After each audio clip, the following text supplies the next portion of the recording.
तो अब तक हमने क्या पढ़ा था? अब तक हमने पादप कोशिका के सारे कोशिकांग पढ़ लिए हैं और जंतु कोशिकांग के भी पढ़ लिए हैं। तो ये जो मैंने पीडीएफ बनाई है आगे, ये मैंने बुक से लिया हुआ है, बट ये आपको अपनी कॉपीज में भी लिखना पड़ेगा। ठीक है। तो ये आ गया हमारा क्या है, कोशिकांग झिल्ली या प्लाज्मा झिल्ली, जो सबसे पहले हमने यहाँ पे पढ़ा था, ये रहा कोशिकांग झिल्ली और प्लाज्मा झिल्ली। उसके बाद आता है हमारा साइटोप्लाज्म, फिर केंद्रक आता है, फिर एंडोप्लाज्मिक रेक्टिकुलम, फिर राइजोसोम्स आता है, फिर माइक्रोकॉन्ड्रिया आता है, फिर गोल्गी पिंड या पिंड बॉडी कहते हैं, जिसमें गोल्गी उपकरण अथवा गोल्गी समिश्र भी कहते हैं। फिर रिक्तियां आती हैं, फिर कणिकाएं आती हैं, फिर कोशिका भित्ति आती है, प्लास्टिसाइड और सेंट्रोसोम्स, ये हम पढ़ चुके हैं। नेक्स्ट आता है हमारा सबसे इम्पोर्टेंट टॉपिक, जिसको हम बोलते हैं पादप कोशिका और जंतु कोशिका में अंतर बताइए। तो सबसे पहले हम बोल सकते हैं कोशिका भित्ति जो है वो किससे बनी होती है? सेलुलोज से बनी होती है, और यहाँ पे कोशिका भित्ति होती ही नहीं है। दूसरा, रिक्तिकाएं जो हैं बड़ी होती हैं, इसमें छोटी होती है। अब वैसे तो होती नहीं है, पर अगर होती है तो क्या होती है? आकार में छोटी होती है। यहाँ पे गोल्गी पिंड जो होते हैं वो बिखरे हुए होते हैं, और इसको डेक्टी ऑसम बोलते हैं। और यहाँ पे जो गोल्गी पिंड है वो विकसित होते हैं और केंद्र के कहाँ होते हैं? निकट होते हैं। यहाँ पे सेंट्रोसोम सेंट्रोसॉइल्स नहीं होते हैं, यहाँ पे सेंट्रोसोम सेंट्रोसॉइल्स होते हैं। प्लास्टिसाइड लवक होते हैं, यहाँ पे नहीं होते हैं। भोजन स्टार्च या तेल के रूप में हमें भंडारित रहता है। यहाँ पे भोजन किसके फॉर्म में होता है? ग्लाइकोजन के उसमें फॉर्म होता है। किसमें? ग्लाइकोजन। नेक्स्ट टॉपिक आता है कोशिका विभाजन कैसा होता है? दो प्रकार के होते हैं, एक होता है हमारा समसूत्री विभाजन, जिसको हम बोलते हैं माइटोसिस, और दूसरा होता है हमारा अर्धसूत्री विभाजन, जिसको हम बोलते हैं मियोसिस। जो हमारे समसूत्री विभाजन होते हैं उसका दूसरा नाम क्या होता है? माइटोसिस। तो समसूत्री विभाजन में एक कोशिका के दो समान संतति कोशिकाओं को उत्पन्न करता है। मतलब मान लो अगर एक कोशिका है और उसके अंदर कितने गुण हैं? गुणसूत्र कितना है? 46 है। तो दो दो जो हमारे संतति जो हमारी कोशिका है, जिसको हम डॉटर सेल बोलते हैं, वो भी कितने होंगे? हमारे 46 गुणसूत्र हो गए, साथ में ये पैदा होगी। उसके बाद क्या बोलता है ये कि किस किस में मदद करता है, इसका क्या फंक्शन है, महत्व क्या है? इसका महत्व ये है कि जो भी हमारे सेल होते हैं जो टूटे फूटे होते हैं, उसकी मरम्मत में क्या करता है? ये मदद करता है। अब यहाँ पे आता है समसूत्र विभाजन का जो है हमारे बहुत सारे फेजेस होते हैं। तो पहला फेज हमारा क्या होता है? इंटरफेस।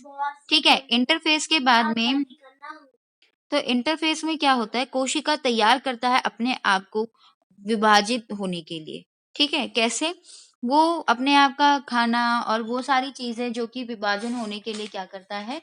मदद करता है। तो पहले इंटरफेस में एक कोशिका अपने आप को तैयार करता है विभाजन के लिए। फिर आता है उसके बाद प्रोफेस। प्रोफेस में क्या होता है? सबसे पहले आता है पूर्व प्रोफेस। तो पूर्व प्रोफेस में क्या होता है कि सेंट्रोसोम के अंदर जो हमारे गुणसूत्र थे, जैसे ये सेंट्रोसोम है, इसके अंदर ये जो गुणसूत्र थे वो क्या करने लग जाते हैं? संगठित हो जाते हैं, एक जगह होकर एक इस तरह की संरचना क्या करते हैं? बनाना शुरू कर देते हैं।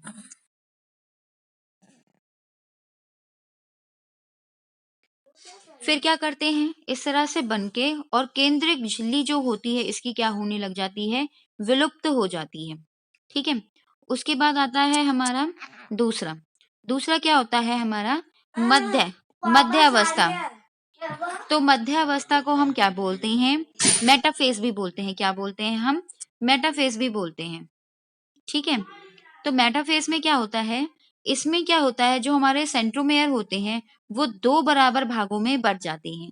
मतलब क्या होता है कि ये जो हमारा यहाँ पे था, ये जो हमारा सेंट्रोसोम था, ये वाला, ये दो भागों में बट गया।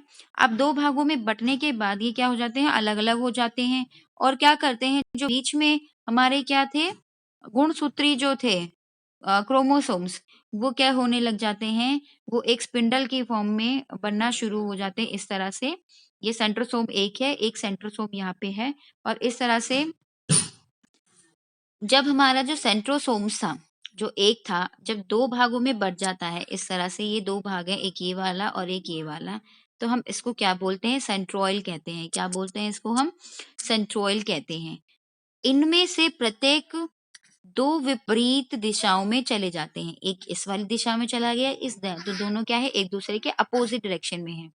और एक स्पिंडल का स्थान बन जाता है जिसमें साइटोप्लाज्म का निर्माण होता है। क्या कह रहा है ये? आप यहाँ पे देख रहे हो, यहाँ पे एक मिनट रुको, आप ये देख रहे हो यहाँ पे मैंने कुछ लाइन सी बनाई हुई है इस तरह से, तो ये होती है हमारी स्पिंडल्स। तो ये एक स्पिंडल का माहौल सा बन जाता है यहाँ पे, और इसके वजह से क्या बन जाता है? हमारा साइटोप्लाज्म का निर्माण हो जाता है। ठीक है, उसके बाद आते हैं नेक्स्ट, एनाफेज। क्या है हमारा एनाफेज? जिसको बोलते हैं पश्चावस्था। पश्चावस्था में क्या होता है? जो हमारे बीच के जो ये इस तरह की जो संरचना थी हमारी, ठीक है, वो क्या कर देती है? बीच में से टूट जाती है। क्या करती है? बीच में से टूट जाती है। और कुछ हिस्सा देखो यहाँ पे, ये वाला कुछ जो है आधा हिस्सा इधर साइड चला जाता है और आधा हिस्सा इस साइड चला जाता है। इस फेज को क्या बोलते हैं? हम एनाफेज बोलते हैं। इसमें क्या बोलता है? सेंट्रोमियर टूट जाता है और क्रोमाइड अलग हो जाते हैं और विपरीत ध्रुवों पर चले जाते हैं। गुणसूत्र जो है वो अपनी पहचान खोज देते हैं और दो ध्रुवों पर क्रोमेटिन धागों के नेटवर्क बनते हैं, जिसको बोलते हैं हम क्या? टेलोफेज। क्या बोला है इनको? टेलोफेज। ये है क्रोमेटिन धागे। तो इस तरह से संरचना जब बन जाती है, इसको क्या बोलते हैं? टेलोफेज। अब आता है हमारा साइटोकिनेसिस संतति कोशिका संतति। इसमें क्या होता है? जब ये सब कंप्लीट हो जाता है, यहाँ पे हमारे न्यूक्लियस का जो है डिवीजन हो गया है। अब यहाँ पे जो डिवीजन स्टार्ट हुआ है, इस तरह की जो संरचना है वो क्यों हो रही है? वो हो रही है साइटोप्लाज्म को दो हिस्सों में डिवाइड करने में। तब ध्रुवों पर निर्मित क्रोमोटिन पदार्थ के दोनों नए गुच्छों पर केंद्रित झिल्ली बनाने लगती है ना? झिल्ली बनाने लगती है और दोनों दिशाओं पर कोशिका झिल्ली की सांच दिखाई देने लगती है, और सांच गहरी होकर जनक कोशिका को पूरी तरह से क्या कर देती है? विभाजित करके दो नई समतति कोशिकाएं क्या करती है? बनाती है। अब देखिए इधर क्या बोल रहा है कि ये जो है झिल्ली गहरी होती चली जाएगी, और एक टाइम ऐसा आएगा कि ये क्या हो जाएंगी? बीच में से टूट जाएंगी और दो नई कोशिकाएं बन के आएगी। तो हम इसको क्या बोलते हैं? क्या कहते हैं इसको? साइटोकिनेसिस संपत्ति कोशिका का काम बोलते हैं। अब आपने देखा होगा कि यहाँ पे दो तरीके के डिवीजन हुए थे। कौन से डिवीजन? पहला डिवीजन था जब केंद्र का डिवीजन हुआ था। किसका हुआ था? केंद्रक बना था। ठीक है, उसके बाद किसका डिवीजन हुआ हमारा? उसके बाद हुआ है हमारा किसका? कोशिका द्रव्य का, जिसको हम बोलते हैं साइटोप्लाज्म का। ठीक है, कोशिका द्रव्य का डिवीजन हुआ। इस वाले को हम बोलते हैं कैरियोनेसिस, जिसको हम बोलते हैं केंद्र विभाजन, जिसके अंदर कौन कौन से फेज आए थे? पहला आया था प्रोफेज, फिर आया था हमारा मेटाफेज, फिर क्या आया था? एनाफेज, उसके बाद क्या आया था? टेलोफेज। ठीक है, क्या आया था? टेलोफेज। और कोशिकांग द्रव्य में क्या आया था हमारा? Cytokinesis phase. क्या आया था हमारा? Cytokinesis phase. अब इसके अंदर क्या था? अगर हम ये जो हमने ऊपर किया था वो था हमारा जंतु में। अगर पादप में है तो पादप में हमारा सेंट्रोसोम्स तो होते ही नहीं है। अगर सेंट्रोसोम्स नहीं होते तो इसका मतलब यहाँ पे सांच नहीं बनता है। यहाँ पे इसके स्थान पे कोशिका की एक पट्टी या नई कोशिका भत्ती तुर्क के बीच में साइटोप्लाज्म में बन जाती है। ठीक है, अब महत्व क्या है इसका? महत्व ये है कि जो हमारे गुणसूत्र हैं वो एज इट इज संतति हमारे जो है उसके अंदर ये पाए जाते हैं। और दूसरा, ये घाव भरने में और टूटे फूटे जो होते हैं उसके दौरान में नष्ट होने में क्या करते हैं? हमें मदद करते हैं। उसके बाद आता है कि एकल कोशिका जीव जो होते हैं जैसे कि अमीबा है, उसमें अलैंगिक करने में ये क्या करता है? हमें मदद करता है। तो ये सिर्फ किसके लिए है? जो कि अकेले ही रिप्रोड्यूस करते हैं, अकेले ही प्रजनन करते हैं, जिनको दूसरे की मदद नहीं चाहिए होती है, जैसे कि अमीबा है जो अपने आप ही डिवाइड कर लेता है, उसमें ये क्या करता है? मदद करता है। उसके बाद आता है हमारा अर्ध सूत्री विभाजन, जिसको हम बोलते हैं मायोसिस।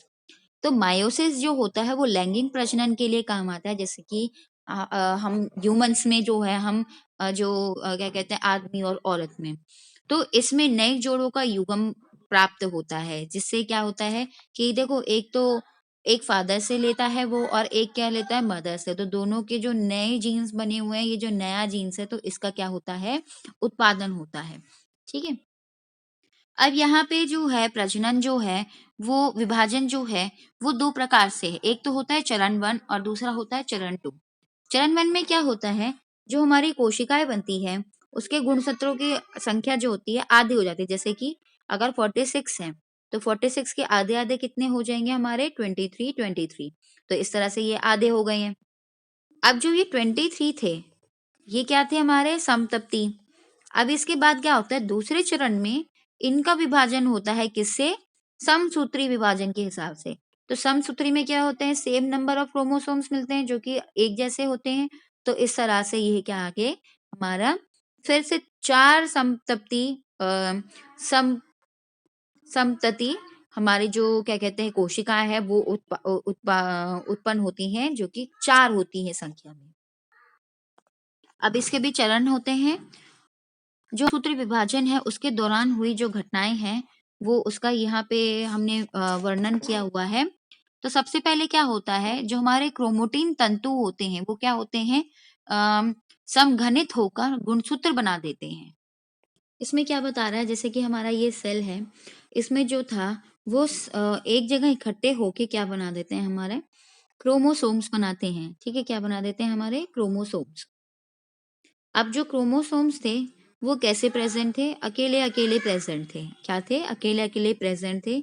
जब वो दूसरों के साथ में, जैसे क्योंकि देखो मादा और क्या कहते हैं, इसमें दोनों ही जरूरत होती है। तो यहाँ पे क्या करता है, वो पहले अकेला होता है, उसके बाद में क्रोमोसोम्स जो होते हैं, वो दो के जोड़े में प्रजनन के समय पे क्या होते हैं, डबल हो जाते हैं। ठीक है। डबल होने के बाद में इनके अंदर कौन सा होता है, अर्धसूत्री होता है। अर्धसूत्री में जो आते हैं, वो क्या आते हैं हमारे, जैसे कि अगर मान लो यहाँ पे 46 से, तो क्या हो जाएंगे, सिर्फ क्या होंगे, 23 यहाँ पे आ जाएंगे और 23 यहाँ पे आ जाएंगे। तो अर्धसूत्री में फिर क्या होगा उसके बाद में, अब जब हमारे पास 23 बचे हैं, तो अब ये कौन से जाएंगे, हमारे समसूत्री विभाजन जाएंगे, जो कि चरण 2 होता है। तो समसूत्री विभाजन में क्या होगा, फिर से वो डिवाइड हो जाएंगे और क्या बनाएंगे, 23। ऐसे हमारे 4 तरह के समतप्ती कोशिका का उत्पन्न होगा। तो इसमें यही लिखा हुआ है। तो गुणसूत्र क्या होते हैं, संगत करके जोड़ी में व्यवस्थित हो जाते हैं, जो एक माता का होता है और एक पिता का होता है, जो कि मैंने क्या कहा था, डबल हो गए। ऐसी जोड़ी का प्रत्येक गुणसूत्र 2 क्रोमोटाइड से बना होता है, और कोशिका के विभाजन जैसे ही आरंभ होना शुरू करता है, जो द्विगणन हो जाता है। ठीक है। इस प्रकार प्रत्येक जोड़े के क्रोमोसोम्स में 4 क्रोमोटाइड समूह में होते हैं।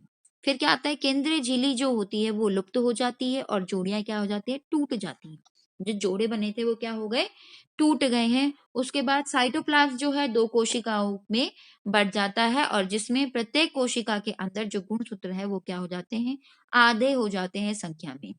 और फिर उसके बाद कौन सा विभाजन होता है, समसूत्री। इसको करेक्ट कर लेना, ये है हमारा समसूत्री, जो कि हमारा होता है चरण 2 में होता है, जिसके अंदर क्या होते हैं, 4 कोशिकाएं हमारी बनती है।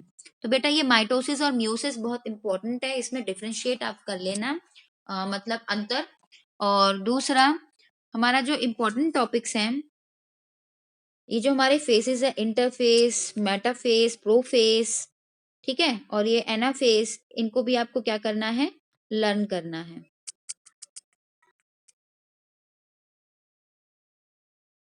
और द मोस्ट इम्पॉर्टेंट है पादप कोशिका और जंतु कोशिका में अंतर। तो ये जो है, ये कम से कम 4 से 5 नंबर का आ सकता है, और ये बहुत ही इम्पोर्टेंट है।